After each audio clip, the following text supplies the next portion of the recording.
And it's exactly that. It's that personability. It's like taking the business and putting the person in front of it first is much easier to communicate business to or business through than it is just trying to share the business.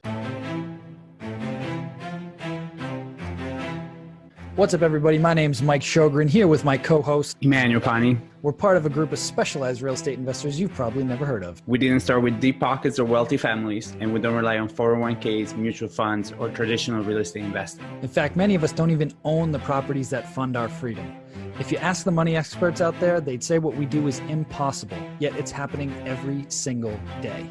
It's happening through a new niche called short-term rentals. We are Short-Term Rental Nation, and these are our secrets.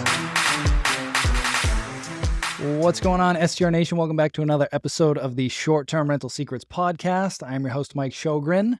Solo episode today. I've got my man, Danny Mabley, in the house. Danny is our videographer, flying all the way in from California. And so he hooked it up. So like today, if you're not catching this on YouTube, you should, because we've got a legit video setup going for this episode. Yeah, which we made a last minute, may have speeded a little bit, trip to Best Buy last time I was here to make happen. I think Danny's, every time he comes out here, he costs me way too much fucking money. Because I think at Best Buy last time, I spent like $6,000 on all this camera gear, which I have not used in the last 2 months. So now that he's here, we're going to use all this cool shit that he got me to buy. But today we want to talk about like how to leverage social media, right? To really grow your business, whether it's co-hosting, arbitrage, buying stuff, coaching, I don't care what it is. Like there's massive power in that. And we started working together in like August, I think, or beginning of August. Yeah. And around that time, I had about 15,000 followers on IG, right? Yeah. And you weren't very consistent. No, I was super inconsistent. Up here and there. Yeah, it was pretty inconsistent. And Danny took over, and as of the recording date, we're at November 8th, so a couple months in, we're about to crack 70,000 followers, which is nuts. And so, which sounds cool, but the real thing is what does that do for your business, right? Mm-hmm. And one of the things that I learned early on from a mentor of mine that controls over $1 billion of real estate now in his early 40s is building your thought leadership platform. And doing a podcast and social media content is a way to do that because it just educates people that may want to invest with you or that may want to work with you, that you know what the hell you're talking about. You have a unique skill set. You know how to effectively run short-term rentals. And we want to leverage that, whether it's marketing your properties or just marketing your business in general. Yeah, absolutely. So why don't you kind of walk us back on like how you got into the social media end of it, right? Mm-hmm. With your whole weight loss journey and everything else, and how you kind of blew up on IG, and now you're just helping real estate investors and other business owners like blow up their social media. Yeah. So I've been in the, I guess, technical social media game now for about 8.5 years. And it started all because I previously was this weight, had never stepped foot in a gym. I started going to the gym, kind of documenting my weight loss journey, and I just started posting on social media as kind of like an accountability. And what that turned into, I'd never thought it would, but it basically became like I started seeing the followers grow. I started seeing the likes grow. Social media back then was definitely at a different time than it was now, but I just started seeing this growth. And so I saw there was power and influence in that, obviously. And, at the start, like I said, I was just documenting it. And obviously since then I've kind of gained some of the weight back and everything, but that's a whole nother podcast in itself.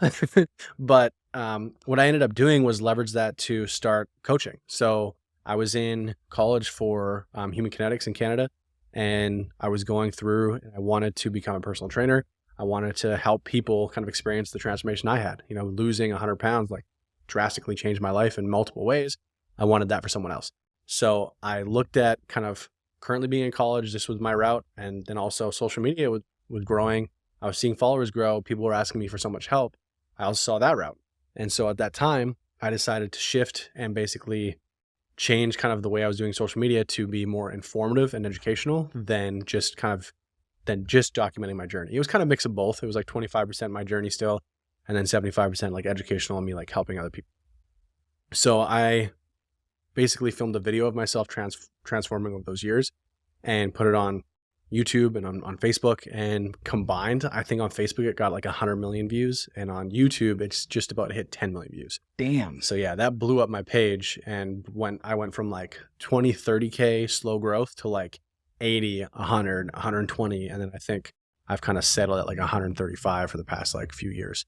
But that's just because I wasn't no longer consistent with my own content. So me and my wife basically decided at a certain point, because that's how we met. That's how I met my wife, was in social media. And so we decided that like, if we continue this like social media life, like it's kind of going to become a part of our daughters. And we didn't really want that. So she went back to school for nursing. And I basically took all this knowledge that I learned from being in the world of social media myself, learning how to use cameras professionally, learning how to content create professionally, because it was my job for the last, like I said, 8 years. Like that's what my paycheck was. I didn't have like a traditional job. So learning that, I just took it all and kind of made a business out of it. And when I started, it was more restaurants and just general content creation. But when I met Kyle, you know Kyle, Fearless Kyle, if you don't follow him on Instagram, that's the first person I worked with. I literally just DM'd him. I was like, hey, I can see you're making content, but I know I can make it better. So we started working together. It went really, really well. And from there, I kind of shifted to, hey, there's a lot of people in real estate and real estate investors, agents, entrepreneurs that need this kind of guidance, that need this consistent work. And so that's kind of how I shifted my business. Yeah, I love that. And then that's how we connected, right? In Breckenridge at the 7-Figure Mastermind. Danny was filming all the content and I was seeing what Kyle was doing with social media. And I was like, I want a piece of that. Like I want to take my social media game to the next level. But the reason that I'm bringing this up is because people ask me all the time, like, how do you really get started, or how do you build up a portfolio, especially if you're going to do the co-hosting or arbitrage route? And building trust with people is a huge piece of it. And so what I was doing back in the day was I was hosting like local meetups, teaching people all this stuff, right? And that's how I ended up landing my first couple co-host deals, was through that meetup, because I was just providing free education for people, like showing them like, hey, here's how you can do this. And by the way, I could do this for you if you'd like. Mm-hmm. And that's how I got my first couple leads. But now, like, I would still do that. But if I was starting over now, I would do that in combination with diving deep on the social media stuff and just providing education about this industry and really trying to target like who my ideal demographic was. And so for me, it was kind of like higher level, like C-suite level execs or entrepreneurs that were making anywhere from 300K up, that were doing well in business, but they didn't necessarily have the time to do this themselves. Like they loved the idea, but they're like, dude, I don't want to deviate focus from my core business just to make some money in real estate. So that was who I was targeting, right? So I'd be focusing on making content that would show all the upside, but like, this is a lot of work, but there are services that I can provide that would do that for you, right? So showing them all the upside without all the work. Mm-hmm. That's basically what I do. Yeah. Yeah. I mean, Breckenridge is great kind of to bring this up, is because that's when I first kind of discovered that how important this was. And the reason for that is, with you and Kyle, you guys have done, the deals, you guys are very successful. So obviously you've gone kind of, a mix of both, like doing it day to day, but also doing the educational route. So that's like an easy targetable thing for social media.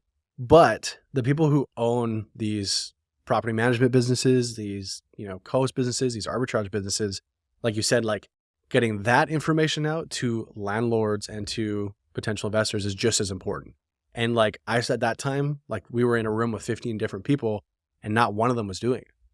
And I'm like sitting there, like in my head, like what's going on? Like where's the lack of connection between like what everyone else is doing in the social media world right now and what you're offering to your, potential buyer? Because at the end of the day, that's all it is, right? Like you are creating content for your potential, target clientele, and their target clientele, if you're wanting to take someone's property and either co-host it or arbitrage it, is potential landlords, potential investors. So how can you educate them, or how can you show content to make what you do valuable, right? And that's what I just saw missing. So between, that event and now, it's been game changer for like how I target people and how I'm like, hey, this is what you need to be doing. But a lot of people don't know what to do. So that's kind of why I wanted to do this podcast with you, is because like to kind of go into what we've found success with your page, but also how someone who necessarily isn't maybe doing education, but is an arbitrager or is co-host that owns a property management business, how can they do social media to better their business? If you think of it, like the amount of DMs, like Danny has access to my Instagram, he's posting all this stuff.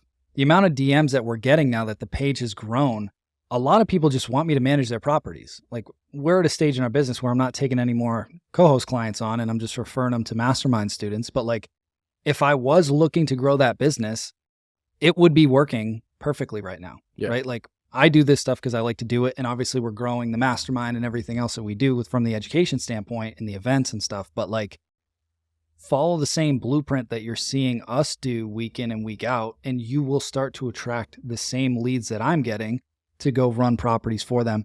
Or if we shift gears for a second here and you own properties and you're trying to build your direct booking business, like do the same type of stuff. Like I see a lot of people marketing their properties, but it's just the property. It's not them. Like short-term rentals and Airbnb is all about like people working with people, right? So like it just adds a personal flavor if it's like you and your spouse or you and a kid, or even just you kind of like highlighting some cool stuff or highlighting a cool experience that a recent guest just had. It just adds that personal element and like level of connection with potential guests. Yeah. And it doesn't, like what you're saying is exactly right. And it doesn't just begin with like the properties. Like one of the biggest obstacles or issues that I saw when I was looking at like working with people in real estate is, not to poke at you, but like you guys are business focused, right? You're focused on growing a business. So when you think of social media, you're like, I want to show my business on social media, right? But how many businesses are on social media? Hundreds of thousands of businesses. So everyone has a business, right? So if you're doing co-hosting, you're doing arbitrage. There's 1,000 other people doing co-host and arbitrage. So if you're just showing your properties, everyone else is just showing their properties. So why would someone who's just randomly coming across your page want to do business with you versus the thousands of people that they've seen? And it's exactly that. It's that personability. It's like taking the business and putting the person in front of it first is much easier to communicate business to or business through than it is just trying to share the business. So my number one thing with like when I started working with Kyle, and this is something that a lot of people do. A lot of you guys just kind of like repurpose podcast content, which is great. Like if you're not doing anything, that's definitely better than doing nothing, right? Is repurposing other content. And even if you go to like masterminds, I see like social media, like guys who own like social media businesses. They're like, yeah, you want to shoot a podcast, then you want to chop it down to put it on YouTube and blah, blah, blah. I'm like, yeah, that's great for making just mass content. But like, that's what it is. It's mass created content. So when someone comes across it and they actually have a mind that they're using, they're just going to see it as more mass created content from another real estate person. So how do you separate yourself from that kind of diagnosis is by putting yourself in front of it, by personally shooting content specifically for your target audience. So that's what we did with Kyle and saw him grow from 4K to 10K. And that's what we did with you. Like that's the reason you fly me out, right? Like you could be doing a lot of this yourself, but that personability of like talking to the camera, getting in front of your hotel, getting in your properties, getting in front of your people you're doing business with, and putting that content like forefront, like, hey, person behind the screen, I'm talking to you right now. This is what you need to be doing. This is what you need to be seeing. That hits totally differently than like, I'm talking to someone else right now. Hopefully you enjoy this content. Yeah. You know what I mean? And obviously we've seen benefit from still including that style of content in yours, but you can say, how much is your podcast content reach now improved because we're doing that other content? You were getting what, like 500 views, 200 views maybe? On the reels, stuff? like the podcast clips on the reels. Yeah. It was like peanuts, right? And the last like 4, I think, are like 25K, 15K views. Like they're averaging about 10 to 15K now, right? And it's not any different than what we're doing, but because you've built an audience on personability, now they actually want to like digest your more business, more professional style content that maybe isn't directly made for them because they just desire more content from you. And people who desire more content from you are going to want to desire other things from you. And so that's when, hey, I want to work with you. Hey, I want to learn from you. That's when those steps can be like reached. Yeah. And if you're at the beginning, most people don't believe this, but Danny can attest to it. I'm actually like a pretty introverted guy. Like I can be outspoken on stage, on the podcast and stuff, but you put me in a group and I'm like, I want to go hide in the corner, right? Yeah. So if you're an introverted person and like super camera shy, I promise you after like the first 2 weeks max, you're going to be totally fine. It's just pushing through that discomfort to just get in the reps of being in front of a camera, and you're probably going to suck at first, and that's totally fine. But like, that's also part of the reason why I fly Danny out here, because he'll be like, dude, what the hell was that? Like, are you serious right now? because I mean, you know, I'm such an extroverted person that I'm able definitely to bring kind of more out of people. That's kind of like one of the things that I heavily focus on when I'm like working with clients is like, hey, this is a relaxed space. Don't think like you're talking to like just a camera. You're talking to me, or you're talking to the hundreds of people behind the camera. Like, just relax, like be comfortable. You know, this is the first time, things are going to get better. Like, just kind of reinforcing that definitely helps. But yeah, like the first time you record, like even the first time I ever picked up a camera, if I go look back at like my videos, it's horrible, like terrible. Like, I don't want to watch that stuff. But it's just consistency, right? Like with time, you're going to get better in front of the camera. Your content's going to get better. And then it's just going to feel like just part of the job, you know, just part of what you got to do, part of your market, part of business. If we were going to make this more tactical for people, like to put together like a social media strategy, right? Yeah. Like, what does that look like for somebody? Even if like they're, let's just say at a minimum, right? Like they don't have a lot of time. They're probably still working a corporate job or something, and they're trying to work their way out of that grind. What should they be focusing on to create a social media presence? Yeah. So the first thing I'll say is like, you think you need professional equipment? You don't. Like, phones are amazing nowadays. You know, obviously if you get to a certain level, professional equipment is important, right? Like, Mike, you're pretty, you know, you're a boss man. So I was going to say, what the hell? You just made me spend all this friggin' money. No. You've gotten to the level where it's like, it's worth that investment, right? But for people starting out, like to think about spending thousands of dollars on stuff that they don't even know is going to pay off yet, it's tough. So start with your phone. The number one thing I would say you can improve the phone is by either getting like a wireless mic or even like a phone mic that just like one of those Rode ones that just taps in and just makes your audio quality better. Because you can have like the worst video ever, but if your audio is terrible, then no one's going to want to listen to you, right? So try and improve your audio, use your phone, and consistency. Like, number one thing is consistency. Like, you should be posting minimum once a day. And like, I'll tell people that and they're like, dude, once every day? Like, I have to make a, like people like, it's not because of really like people need to see you once a day. It's that the social media platforms aren't going to reward someone that they don't see as being meeting the bare minimum that everyone else is meeting, right? So if Instagram, TikTok, whatever platform you're using sees you posting once a day once a week, right? Like, they're not going to push that out. Like, you're not benefiting their app. How these social media platforms make money is by having screen time from people around the world, right? So if you're posting once a week, they're not going to prioritize you. So they're not going to push you out. They're not going to get your stuff a lot of views and engagement. So consistency is number one. Like, once every day shows Instagram, hey, this, or shows YouTube Shorts, or shows TikTok, or shows Facebook Reels, shows this person's being consistent. So we want to make sure to push their content out because there's probably someone's going to watch this. And if we know that they're going to be putting out videos consistently, we can rely on this person. So they'll help you by pushing your stuff out. That's how you kind of like work the algorithm. It's like being consistent. It's more than just like a personal thing. It's like hack the algorithm, be consistent. That's step one. The next thing is your overall content. It needs to fall within two pillars, right? I always call it like the twin towers of content. Like, you either need something that's informative or you need something that's inspiring. Like, you want to be telling a story or you want to be giving information. If you're not falling between those, it's kind of like what is, there's no value, right? Like, sometimes you want to have fun. Like, if you've grown an audience, like, you want to have fun and like cater to that audience, but that's more so done on like your stories or your live streams. Like, that's what that kind of content is for. If you're making short form video content, which is definitely number one nowadays, like, pictures are cool, but like, if you want to grow and reach new people, Instagram videos is by far, or short form video content on multiple platforms, by far the number one. So you should be doing that. But yeah, if your content's not falling between those two pillars, it's kind of hard for someone to feel like relatable to it, right? They're not getting anything from it. But if it's informative, they're getting value. If it's inspiring, they're feeling an emotional response, right? At the end of the day, we're all people. We want to relate to people. We want to feel emotional responses.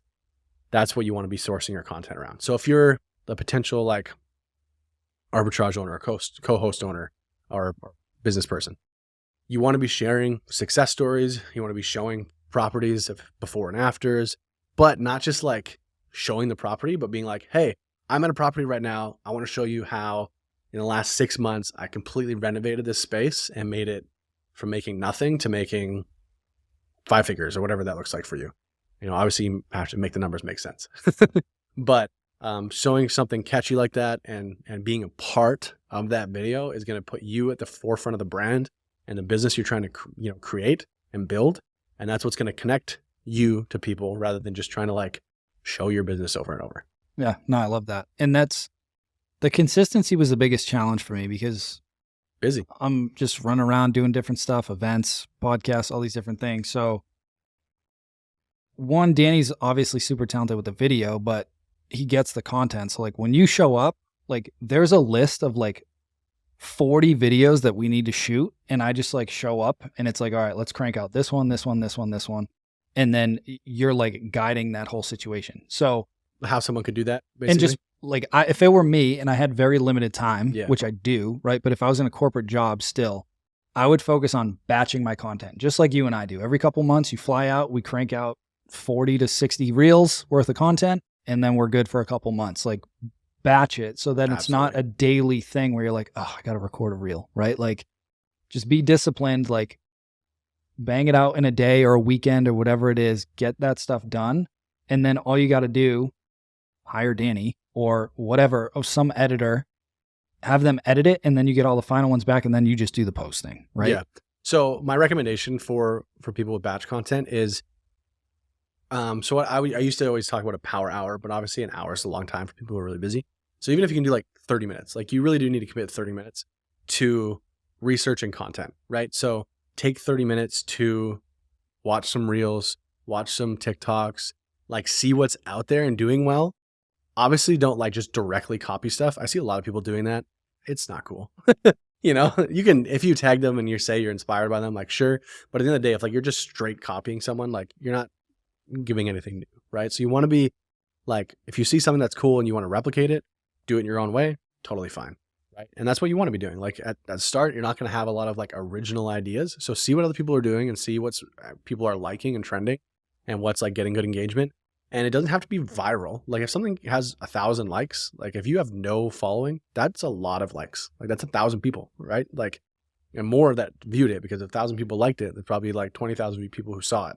So it doesn't have to be crazy viral, like just something that has a decent amount of engagement, see what they're doing, replicate it in your own way, but do that for a half an hour and save them or write them down or like write that idea down like I do for you, for yourself, so that when you do go film stuff, you're not like overwhelmed by like, what am I doing right now? Like if you don't have a plan, you're literally just going to like have everything ready and you're just gonna be like writer's block. You know yeah, what I mean? You're like, wait, what do I do now? So definitely have stuff written down pre to filming. Like I would do it a separate time, like do a half an hour on Sunday and say you're going to film on Wednesday. That way you have like a list ready. You're thinking of it. If you're like in your business and you're doing stuff, you're like thinking like, oh wait, this would be great content. Like start to like think in that way, right? Like think about your day-to-day life. What's something that happens that's cool that you can talk about, or what's something that you see that like, oh, I want to share that because that's something that I really like was a game changer for me. Like start thinking in that way of like, if you would tell your best friend something about your business and they don't care at all, but you just want to tell them because it's like something cool that happened, you want to be sharing that on social media as well. Yeah, 100%, 100%. So again, guys, like it can sound overwhelming, right? But if you just chunk it down and you create systems around it, just like everything else we do in this business, it's like, okay, I know I need to batch X amount of videos for the next 30 days or however you want to set it up. Go through and just write down a bunch of ideas. Like what are some objections? If you're growing a business, what are some of the objections that people are having, right? Write all those down. How can I create videos to address all those objections? How can I share the wins that we've had? How can I share my expertise or some cool tip that most people won't know about, right? Like all of those things, and then just be disciplined, set yourself up, record those, and then get them uploaded. And then ideally, when you get to a certain stage, like the sooner the better, you can outsource that stuff to somebody like Danny or another editor to just like take that off your plate. But these are the key things that are going to help you grow your business, right? Yeah. Like it's marketing 101. Like this is the new age of marketing, right? Like back in the day, you had to print out flyers and pay for TV ads and all this stuff. Like you can do all this stuff yourself for free on an iPhone, or Yeah. whatever phone you got. The last thing I want to touch on, because I know it's going to be viewed by a lot of like business, like focused people. The thing with social media is at the end of the day, it's social media. It's not business media. People didn't originally go on Instagram and YouTube and all these things to like find a business that they could spend money on. It's just not the way people are thinking most of the time, right? And a lot of the times you'll come across an Instagram profile or a YouTube channel or whatever that you can just tell is like, I am business. Like, you don't want to be that. You don't want to look like a business. You want to look like someone who's like giving value and relating to people. And then at the back end, once people are like interested in what you're doing and trusting you, then they'll ask for the sale. It's a different mindset with social media. Like, we were just joking about it like a little bit ago, like always be closing. You don't want to always be closing on social media, or you're going to close no one. Like if you're always asking for a sale, if you're always telling people to go to your website, if you're always telling people to like check out this new, dope course you released, you're not going to get anyone to go there wherever you want to go. By the way you're going to make that happen, the way you're actually going to close people is by just giving value. I mean, Gary Vee talked about this for years before it even became popular. Like, give value nonstop. Once in a while, put something out there that you want people to check out. But other than that, the leads are going to naturally come to you in your DMs. The DMs are where sales happen. Like, you're not just going to get people to go to your website and buy a bunch of crap. You're going to get people DMing you questions. You're going to give them value, answer their questions, engage with them. And they're going to be like, you know what? I wasn't even interested in what you were doing before, but now, hey, do you have a course for this? Like, or do you have some sort of education for this? Do you have somewhere I can go to learn more about this? That's where you go, hey, yeah, I do. Here you go. 100%. 100%. So again, you can leverage this to get direct bookings for guests, right? Providing content around the experiences of your properties, right? Like, hey, how can I book this place, right? Yeah. You can leverage it to... Can you do this with my house? Like, yeah. You can leverage it to grow your portfolio. Mm-hmm. And you can leverage it to just grow your influence in the business. Because I promise you, once you become a person of influence, leads just start to flow to you like crazy, right? Like once people start to relate to you and they're like, hey, this guy's pretty cool. Like, or this woman's amazing. Like, she's providing all this amazing value. Like, I'd love to work with them. Right. And then it's more of a long game, but it's, in my opinion, it's one of the most sustainable ways to build a business. Like, don't try and go for the quick buck, add value, build genuine relationships with people. And then the fruit of that will follow. Right. So it's like, don't put the cart before the horse. Yeah. Yeah. There's definitely certain platforms that take a longer time than others too. Like short form video content platforms, like you're going to see some decent growth fast. And especially right now, if you get on it. But like things like YouTube, like those longer form like channels, they're going to be like YouTube specifically is like a long game. Like when I talk to new clients, it's like, yeah, we should see some results in 90 days with Instagram, with TikTok, that kind of stuff. But with like YouTube, it's like, all right, you got a few years to get dedicated because that's the reality. So yeah, it's going to take time. The more, like I said, you're consistent with it, and the more you just like grow your knowledge, like start to look into how you can make your content better. What's popular, what can you do to like take your stuff to the next level once you're seeing that success, and always kind of be like pushing for more as things come. Like we've done kind of currently, like obviously before we were just starting off things, but now that we've had success, it's like I'm out here again and we're getting more stuff done because we've seen the benefits from it. So wait till you see that come before you really, really invest and really like take that big step. But take those initial steps first, because it's going to turn into something. And then when you start seeing that those people come in, seeing the money come in, then it's going to be like, all right, let's take this to the next level. 100%. 100%. Well, Danny, as always, I appreciate you. We have a lot of fun and make some cool content. So before we wrap up, where can the listeners learn more about you and all the cool stuff you got going on, and how to get in touch with you? Yeah, if you want to get more to know me personally, all my social media is Danny Mabley. So DANNY MAB as in Bob, LEY. So many people say like, oh, Madly? No, maybe. Other than that though, my personal like business page is I to Life Digital. So like your eye to life. So bringing what you see to life. EYE to Life Digital on Instagram. Love it, man. Yeah. So I'm not going to ask you what your number one secret to success with short-term rentals is, because you're not doing that. But from growing a business and let's come at it from that angle. What do you think your number one secret to success is with growing a business? For me, it's honestly always been about just keeping things very personable, like with my stuff as well as the people that I work with. Like, like you said, like you just said, when I come out here, we have a fun time. Like, yes, we're getting work done first, but second, like I want to make the process as enjoyable for people as possible. Like people are nervous, people are anxious when cameras show up, right? So like when I've approached the way I do business and the way I work with people, it may not be the most best business decision, but I'm a people person first. So like I always focus on making the personal connection as enjoyable as possible. And then that turns into good business. Love it. Love it. Well, Danny, appreciate you, buddy. Appreciate you too, man. All right, guys. All right. Hope you enjoyed this episode, and we will talk to you guys soon. Hey, STR Nation, if you enjoyed this episode, please make sure to hit that subscribe button and leave us a review. And in the comments, let us know what topics you want us to cover on upcoming episodes, and we'll make sure to get that in the books for you. And if you really want to learn how to launch, automate, and scale your short-term rental business, if you want to go deeper, then check out our free masterclass at strsecrets.com.